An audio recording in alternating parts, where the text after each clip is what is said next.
Direct sir.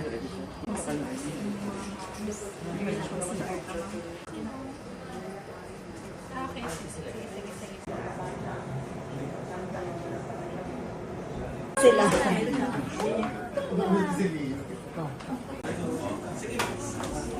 Nadyain niyo niya dyan? Development Management Conference and Knowledge Sharing. So, isa ang tumanggasman sa napilian as a provincial level siya. BSPO 12,000 every year. may pinaka Mayor. Sige ko kaya na mayor. Unliquidated na naman. Para may separate ka sa office, may gina-identify ka na kung may engineer ang naplan. So, nag-engineer sa mayor na nag-decide yung government centers sa tubang sa term namin siya. Director, di ba? Isa silang leadership and support sa Sa bandol, sa corner, across ang gas station. ng aspect, the indicator. Masibubangan pag ilan. Population data bank in the province of Iloilo for i-share natin mga best practices, initiatives, kay innovation natin sa data banking. So in short, ali sila para mga bisita sa Singapore. Ma-benchmark. awardee ko mo. Ma'am Rhea, at the same time, Awardee ka mo tomorrow, Mayor. I can explain. So Mayor, tomorrow, mapakita award for the Population and Development Awards ang 2025 natin nga accomplishment. So 2 years na ni siya Mayor na award kita sa region. Sa na award. Isa na lang Mayor. Hall of Fame. Hall of Fame na kita. Congratulations, Mayor. Tomorrow Ano na din lang ang Mayor. pinaka-venue? Sa Goldberry. Goldberry. Pero inimbuta ko na po ngayon sa SB Bush Oo. SB Katoem. May district, I think, I'm not sure kung attend man si Goldberry sa Manila. Oo. Tapos may event man kami din, 1 p.m. na district-wide sa DepEd ang nag-sponsor. So, mabot ang iba mga si Kong, si Jojo. So, 1 p.m. na. Base sa aga mga Sa hapon Mayor Sa na hapon. award. Basta kayo nagaw kami. Papadala ang chance. Sige. Nga iba ka kami. Please lang nga pala. Sa hapon po Mayor. Congratulations, Mayor. Ilan isang regional na initiative, Mayor, ang awardee natin sa Pamilya.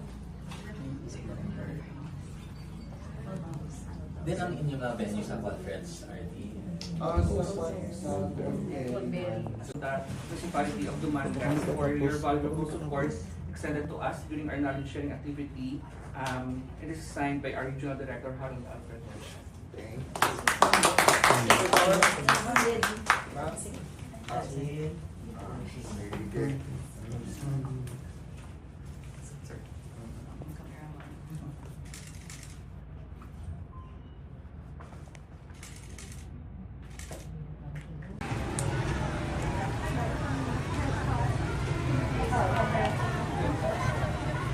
Maayo nga pag-abot.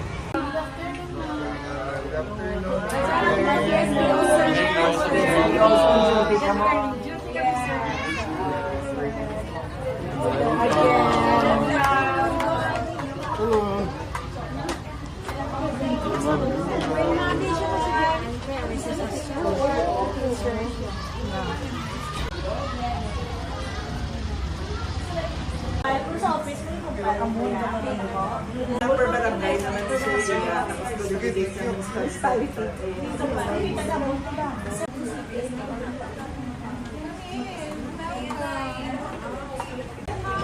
Toys? Maria?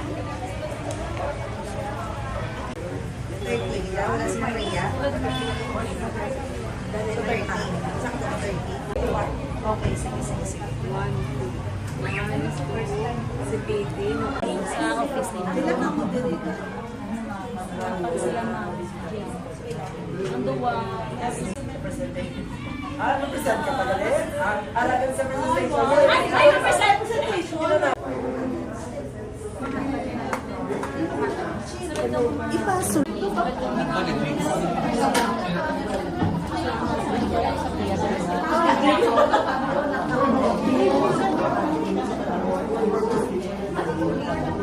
And consolidated demographic events, ang columnar book of BSPO, master list of BSPO, list of household heads and members with paralyzed certificate. Ready na to be printed kung mag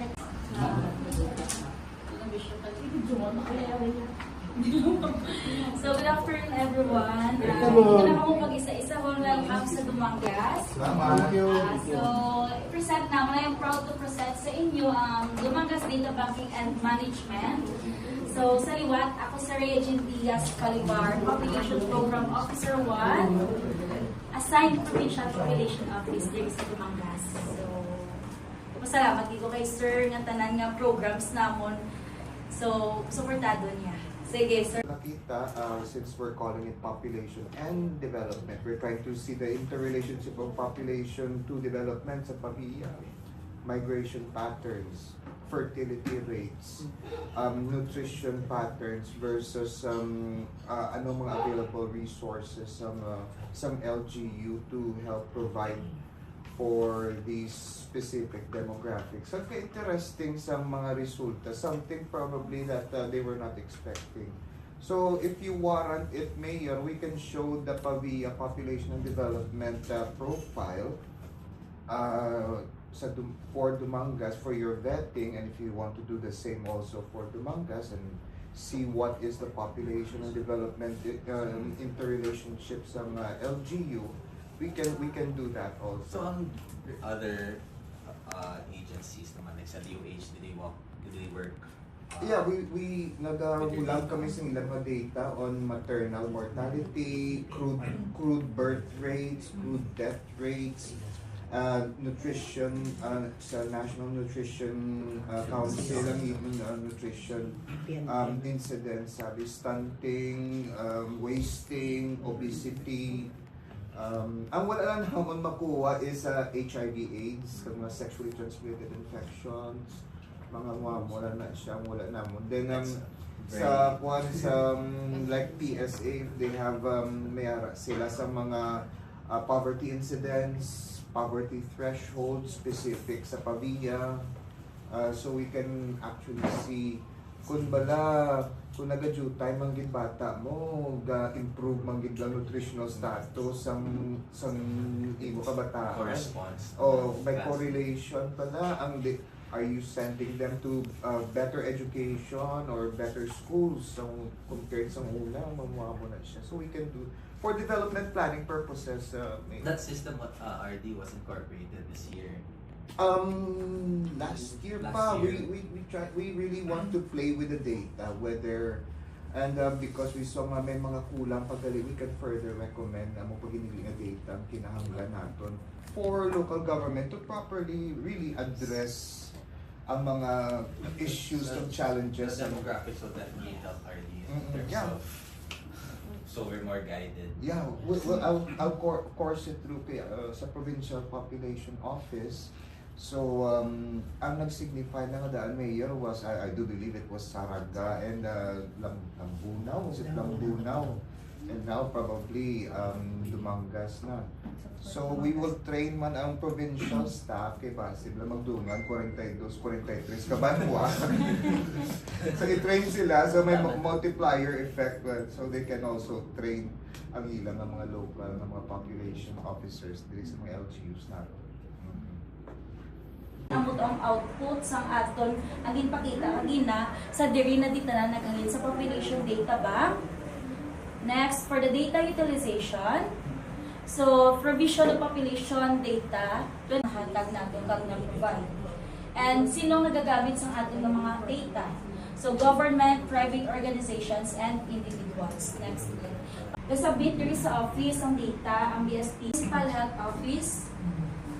And of course, ang learning standardized forms na ginagamit natin for data encoding and reporting. So, and accuracy. Then, gina-encode ang demographic data. Kag gina-validate, gina-cross-check, and validate, gina-validate. Hello!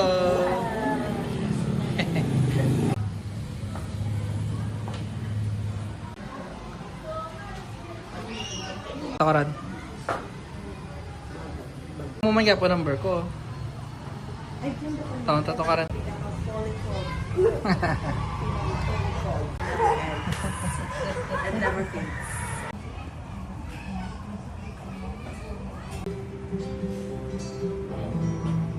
Minutes pa lang natin.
Gamay ang space sa ano, kayang kayo.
Startled, the farmer instinctively shouted, "Napolis!" So, did you guys say the words sa barangay Napolis? Nag-agaling kami lang sa barangay. Ako na nagawa. Nakadala sa inyo ang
Real world na. So from your course na applied math, no?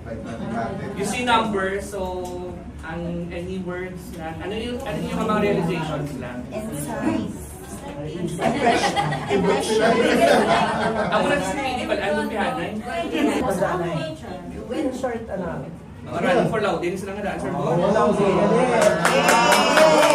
Taga-West. Taga-West na best. Sir, Paul pala taga-West.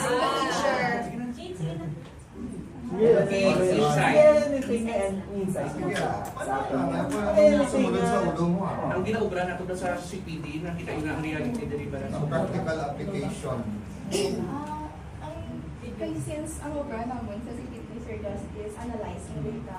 So, subong sa mga nakita ko nga like paano ma-apply ang mga data, mga analysis naman to actual, to real life na scenario. And kung like ano ang effect niya sa each LGUs. Like for example, Lumangkas.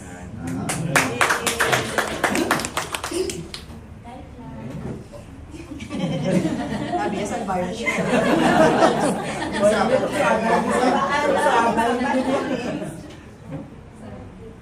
Under ako sa IMC.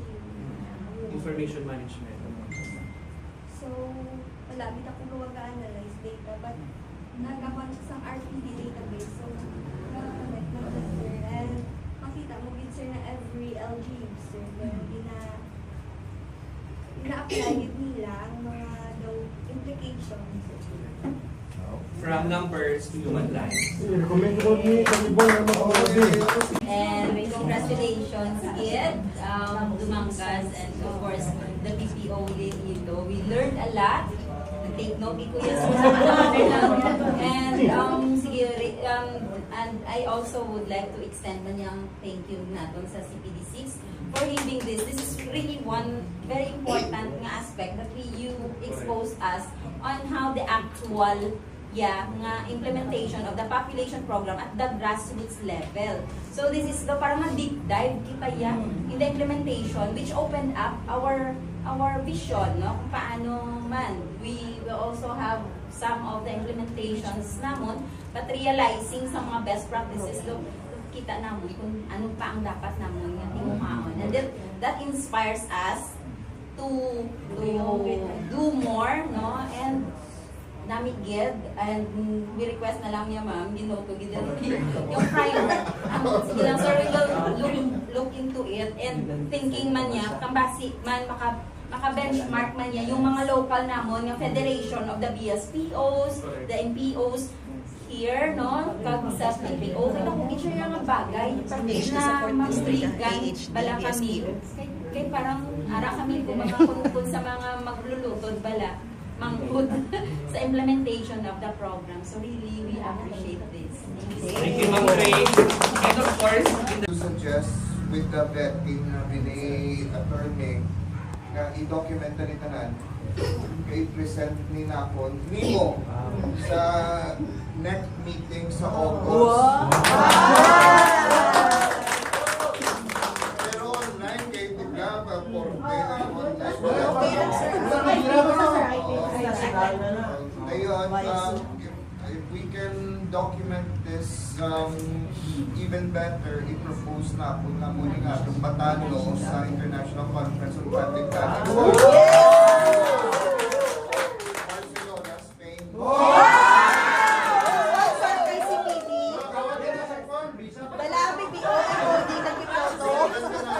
Mag-come up with the abstract. Pero ang punto dire, if we are able to, these are all demographics.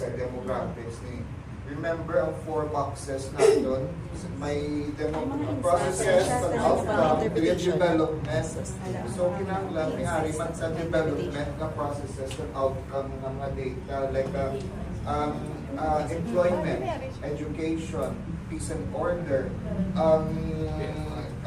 fertility, nutrition, government spending. Siguro nagmayad, siguro ang iya ka dumanggas because ang local government really spent in gastusan nila. No? 12 mil na. So, kada tuig, 12 mil. So, nag-invest sila ang LGU. Environment, kung dadamo ang pumuluyo sa isa ka lugar, basi na sakripisyo ang palibot, ang palibot. So we need to look into those. Ang ibang na data can be taken from health, from PESO probably, from PSA province probably. And we will help you try to make sense of it all. Maybe si Josh Guro, working with the provincial government, can lend a helping hand to further improve na niya nakamugani, we will further improve it again. And I will do my best nga sa National Executive Committee nga online meeting na isagot ang Dumanggas experience as magamit man sa iba na siguro may interesado ng mga regions siguro kasi gusto nila mabalaan. Hindi na sir, nagagawas ng passport at visa, no? So, kumbaga sa subjects, tapos na natin ang Capitol, ang Balay Minerva, at ang Dumangas. So, Ma'am Rio Jane, thank you again sa MFSPO. And to everyone, thank you again for your active participation. And we now proceed to dinner. Mag-usaran na. 2, 3, and go! 1 Dumangas!